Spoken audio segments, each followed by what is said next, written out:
রাজশাহী মহানগর ও দায়রা জজ আদালতের বিচারকের বাসায় ঢুকে ছেলেকে ছুরিকাঘাতে হত্যা করা হয়েছে। আহত বিচারকের স্ত্রী, আটক করা হয়েছে একজনকে। আরও খবর জানবো আমরা। রাজশাহী থেকে সরাসরি যুক্ত হচ্ছেন আমাদের সাথে আবরার শাইর। আবরার, বিচারকের বাসায় ঢুকে ছেলেকে হত্যা, এই ঘটনাটি কিভাবে ঘটলো জানাবেন। মূলত কি হয়েছিল এবং বিচারক আসলে কোনো বিচার প্রক্রিয়ার সাথে সম্পর্কিত ছিলেন কিনা সে বিষয়ে জানা থাকলে জানাবেন।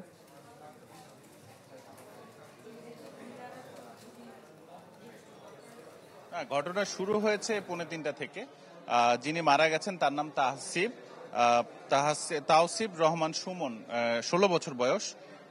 এই বিল্ডিং এর ঠিক 5 তলাতে আসলে এই ঘটনাটি ঘটে এবং পুলিশ যেটি বলছে যে তার মা তাসমিনা নাহার এবং তিনি এখানে ছিলেন। ঘাতক যার নাম, তার নাম মিলন, আমরা জানতে পেরেছি এখানকার যে প্রবেশের যে খাতা থেকে।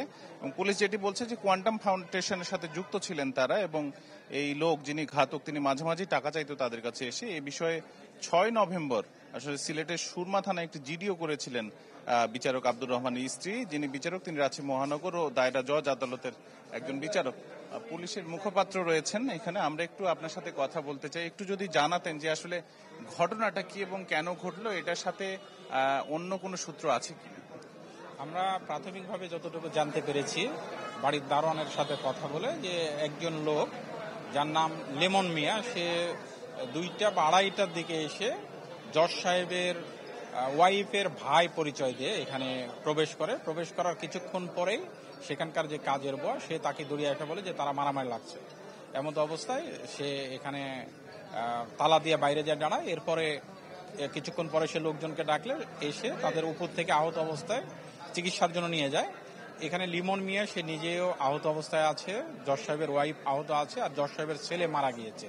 ধারণা করছি আমরা প্রাথমিকভাবে যে এই লোক কোনো না কোনোভাবে তাদের সাথে পরিচিত ছিল এবং পূর্বের কোনো বিষয় নিয়ে তাদের মধ্যে একটি দ্বন্দ্ব ছিল। বিচার কার্যের সাথে যুক্ত বা ক্রুব্ধ এরকম মনে হয় না। পারিবারিক পূর্বশত্রু ছিল, পারিবারিক কোনো সমস্যা তাদের মাঝে ছিল। এখন পর্যন্ত কি আটক করা হয়েছে আসামিকে নাকি আহত? সে আহত অবস্থায় আছে পুলিশের হেফাজতে।